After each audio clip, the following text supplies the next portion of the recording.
Assalamualaikum warahmatullahi wabarakatuh. Mitra-mitra sadayana penak deui sareng Kang Arit dina acara dongeng Sunda. Dongeng Sunda anu nyanak judul Anak Titipan Siluman seri ka-17 karangan Kang Arit. Kamari teh dina seri ka-16 nyaeta nuju nyarioskeun di bumina Mangkomodnya. Nyata anu diserang ku siluman monyet dikainya mitra-mitranya supados teu nyangkolong tingkana waktos sumangga ieu acara dongeng Sunda urang kawitan bae dar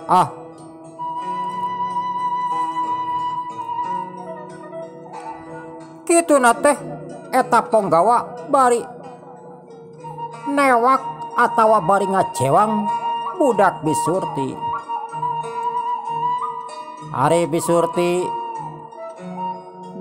namah dikepret pogoh we atuh Bisurti meni ngajengkang ka tukang.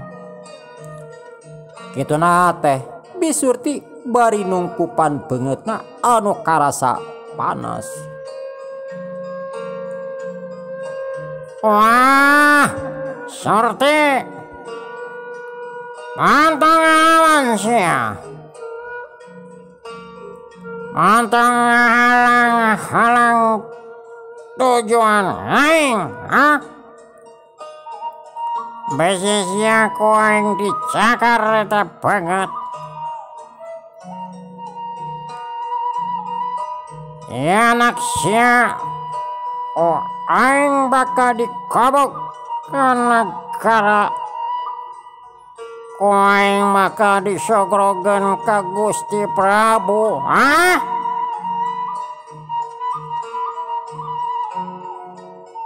Anu saterusna eta budak Bisurti teh ditewak mendingan sagiriwil. Ditewak pundukna kumaha we newak anak ucing. Untung eta budak tak kapiuhan lamun teu wah meureun teu adu gelajar mah. Panari bangsa siluman mah dina newakna atawa dina nyakal ge teu eulem-eulem geus eueuh rasa kamanusaan da dicakalna teh rasa kasilumanan. Atuh Mangkomod jeung Bisurti geus teu bisa kukumaha. Rasa pamikir Mangkomod jeung Bisurti pamohalan Mangkomod bisa ngalawan. Ari Bisurti ngan bisa cerik ngabangingik. Anakan hiji-hijina dibawa ku siluman. Ate perih lain dikieuna. Ate nyeri.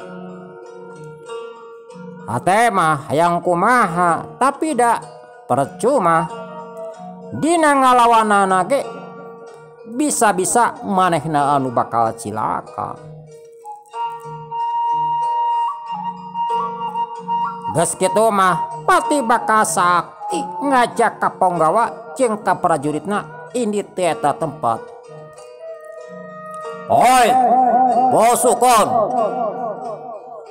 pasukan siluman monyet, orang ini di dia, montong lila-lila di dia. Ayo, orang ke negara, orang serahkan dia anak si Komod ka Gusti Prabu. Gitu, cek pati baka sakti.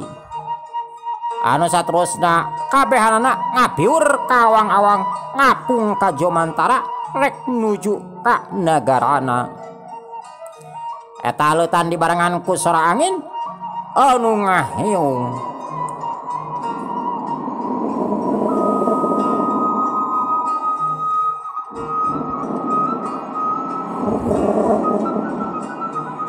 Sora angin mata keung.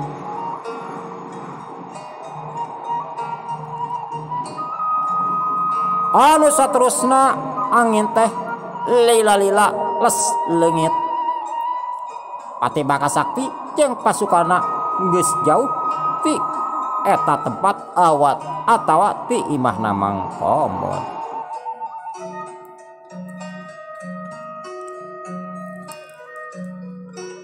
Ari Bisurti jejeritan bari lolongseran kituna teh bari nenggelan awak Mangkomod. Geus Surti, geus ek dikumahakeun deui. Da Kang ge lain teh nyah kanu jadi anak. Tapi da urang teu bisa kukumaha moal bisa ngalawan. Lamun enak urang ngalawan, nya tangtuna ge urang bakal dibawa. Geus, hayu urang ka jero imah. Kitu ceuk Mangkomod. Kituna teh arek nungtun Bisurti. Najis aing mah Komod. Minggeus aing mah teu suka. Aing mah teu ridho. Anak aing dibawa ku siluman. Anakan hiji-hijina anu dipikanya. Kitu ceuk Bisurti. Bari terus nenggelan awak Mangkomod. Jeung aing marek cara kumaha ge. Aing marek males pati ka siluman. Sutri, ulah kitu rek males kumaha. Da urang mah eueuh kakuatan, eueuh tanaga, eueuh pangabisa. Geus rek kumaha deui. Da geus kieu buktina. Kitu ceuk Mangkomod. Sia Komod ngomong sangeunahna. Aing mah yakin loba jalma anu sakti anu bisa ngelekeun siluman. Keun tungguan sia Baka Sakti, tungguan wawales ti aing. Hisuk atau apa geto aing bakal ngubrak ngabrik nagara sia. Kitu ceuk Bisurti bari hunduna kakrot. Nafsu lain dikieuna.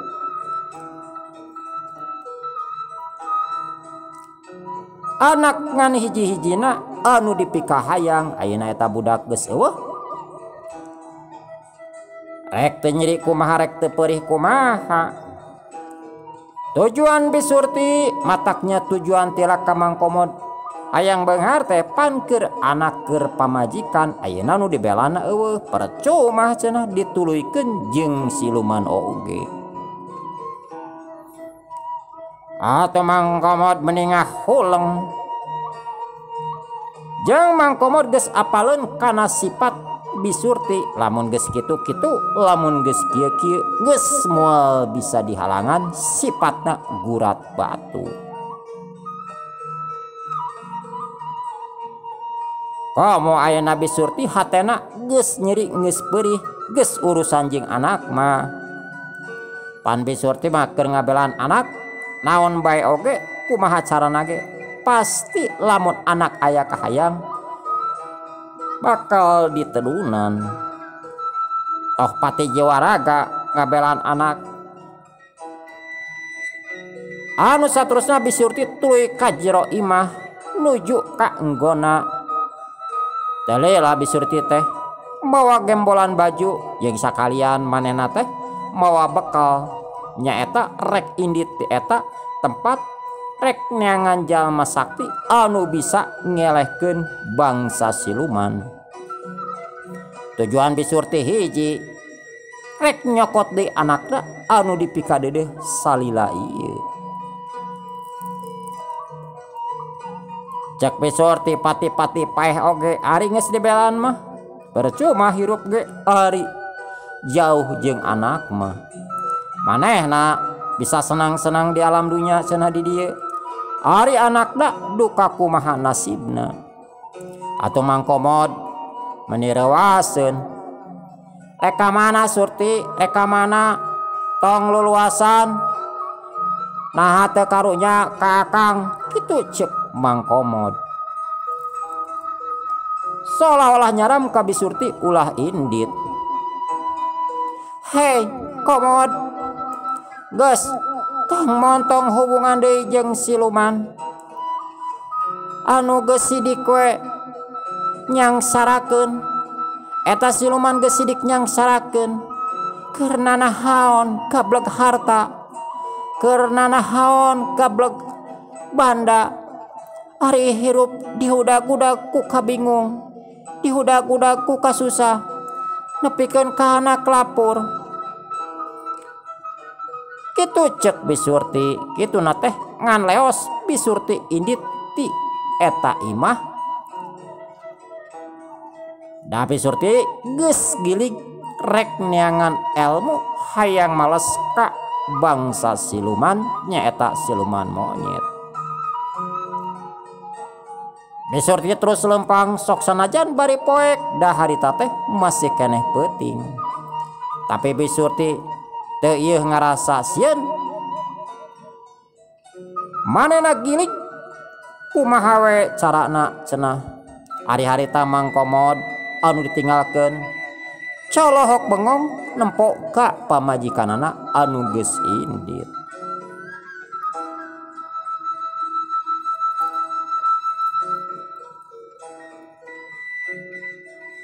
Gek Mang Komod diuk dina kursi. Waduh, pamajikan kabur, anak eueuh. Iya kajadian ku akibatna si Komen. Gara-gara manehna aing jadi kieu, jadi sangsara balangsak. Awas ya Komen, tungguan aing rek nyen perhitungan jeung sia. Kitu ceuk Mang Komod bari kekerot. Mang Komod teu sadar yen eta teh justru kasalahan manehanana.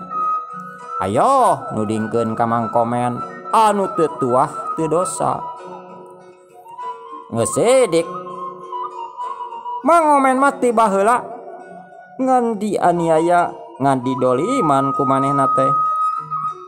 Ayeuna manehna labuh kulaku cilaka ku pamolah sorangan, malah nuduh ka Mang Omen.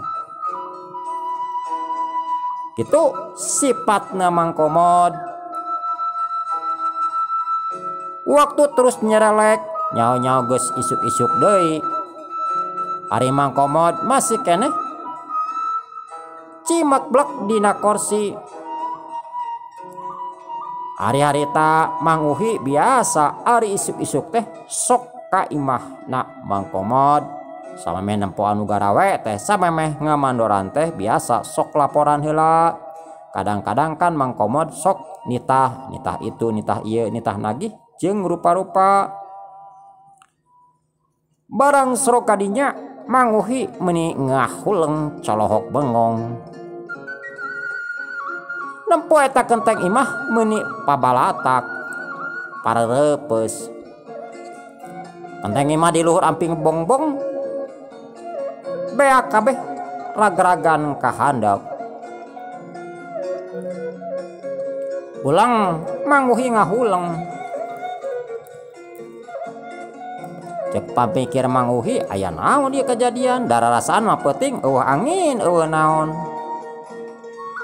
Kitu cek pamikiran Mang Uhi, memang Mang Uhi mah teu ngadenge peuting aya angin dan memang imahna jauh jeung imahna Mang Komod. Oi, kunaon kaon ya imah juragan Komod. Lebih aduh itu konteng. Ulah lebar. Nyana pikieun mah waing penta meureun daripada dipupus-pupus kieu mah. Naon nya? Da ngadenge hujan eueuh penting mah. Angin eueuh tapi naha ieu siga nu diacak-acak ieu. Kitu cek Mang Uhi. Kitu nate Mang Uhi gura-giru muru kana panto imah. Geus kitu tuluy Mang Uhi kakatrok bari pupuntenan.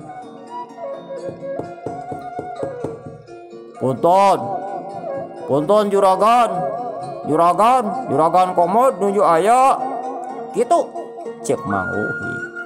Ari harita Mang Komod anu keur ngahuleng asa kagereuwahkeun. Mang Komod apaleun kana sora yen eta teh sora Mang Uhi.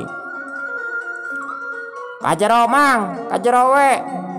Iya kuring mah aya di jero, kitu ceuk Mang Komod.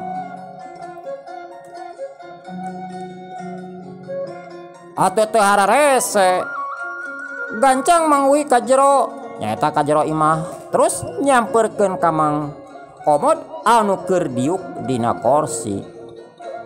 Katingali bangetna Mang Komod anu keur siga meunang kasusah, beungeutna sepasi gawe getihan, bukna kusut, bajuna kalolotor, kitu deui calanana kalolotor, da peuting tepak deku dina taneuh basa nyembah ka Patih tea. Oh, punten juragan. Aya naon ieu teh? Nahakeun teh bumi pareupeus nun. Pandarausan mah da ungi teu aya gempa, teu aya angin, teu aya hujan. Asa kuararane. Kitu ceuk Mang Uhi. Panjang lebar Mang caritana. Jang kuring rek nitah ka Mamang. Wayahna poe ayeuna neangan anu gawe pang menerkeun eta kenteng. Bari sakalian we Mang meuli kenteng teh nyaeta keur ngagantian anu pareupeus. Kitu ceuk Mang Komod. Oh, mangga juragan mangga. Kapil nu darama maseur. Naon atuh Mang?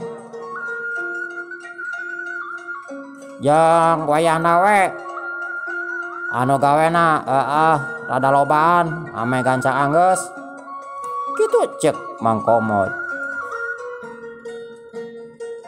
Oh, mohon mangga juragan. Ayeuna we atuh pun Babang bade melarian udama. Eta ame enjing keneh, kitu ceuk Mang Uhi. Kela Mang sakedeung dogoan, kitu ceuk Mang Komod. Bari kituna teh gancang asup ka enggona anu maksudna rek nyokot duit. Nyaeta keur meuli kenteng jeung keur anu digarawe. Jalila Mang Komod geus kaluar deui ti enggona. Bari kituna teh sok mikeun duit ka Mang Uhi. Tah ieu Mang keur meuli kenteng jeung keur mayar nu gararawe.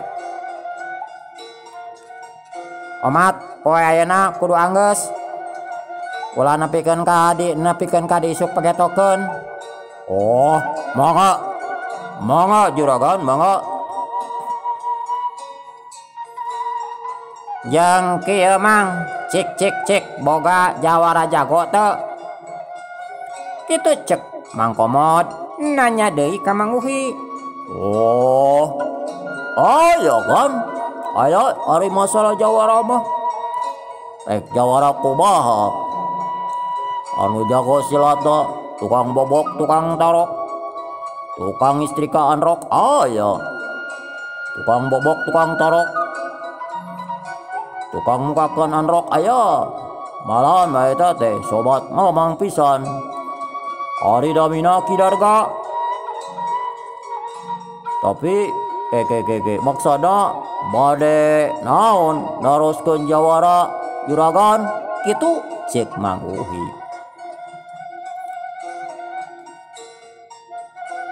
Pok Mang Komod nyarita deui. Eta Mang pangajorankeun hiji jelema lah sasiki pira oge. Jelemana pika sebeleun kitu ceuk Mang Komod. Oh atugan ori ngocoran sasiki mah tos we kumaha Mang. Teu kedah miwarang anu sanes. Pamangge sanggup peneh atuh. ari syukur maragatkeun sa hulu eueuh. Kitu cek Mang Uhi. Mang Uhi mah ka jelema teh nganggap ka sato. Asa ngapros dina ngomongna teh. Nya kuring ge percaya ka Mamang. Tapi tong sorangan geus we duaan, me aya pakumaha-kumaha. Nya eta jeung sobat Mamang teh. Oh, mangga, kan? Mangga mung saha nu kudu dipaehan teh? Saha namina sareng urang mana? Kitu cek Mang Uhi nanya deui ka Mang Komod. Eta Mang pangmayankeun si Komen. Kitu cek Mang Komod. Atuh Mang Uhi teh rada ngahuleng. Asa teu percaya kana dedengeanana. Ke gon ke tenang gon ke. Pon Mang Omen mah rai juragan. Aha mah ge dipaehan. Mamang mah asa teu artos ieu teh. Asa teu ngartos kan? Kitu cek Mang Uhi. Asa teu percaya pan geus sidik ari Mang Omen teh nyaeta salaki adik pamajikanana. Nya anger we disebut adi. Sanajan disebut adi beteung kasebut nameureunnan Mang Komod ka Mang Omen. Justru eta Mang yen anu ngaruksak imah kuring teh si Komen. Tah kitu tah kuring oge mau ujug-ujug maehan jelema lamun teu tuah teu dosa mah kusabab maena ngaganggu. Intina mah nyen masalah nyen kariweuhan nya parlu eta mangkluk di kojoran. Kitu cek Mang Komod bisa we dina nyaritana teh. Atuh Mang Uhi mending ngahuleng.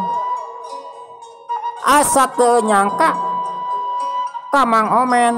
Pan Mang Omen mah jarang kadinya, jarang nyen pi masalaheun, jarang nyen pi omongeun.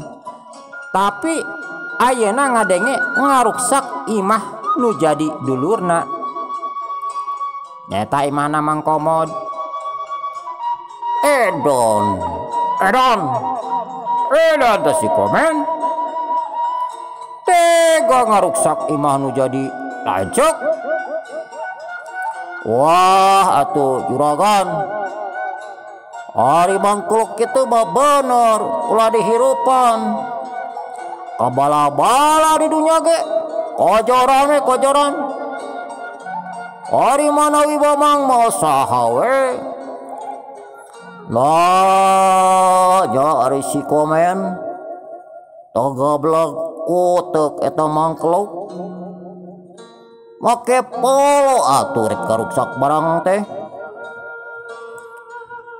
Mangga kan ke sonton lah. Mamang bade langsung ka sobat Mamang. Rek kitu rek oge. Intina lamun ngadangu kieu mah Mamang ge gilu kasal, gilu amok. Asa kabina-bina teuing eta cucunguk. Kitu cek Mang Uhi.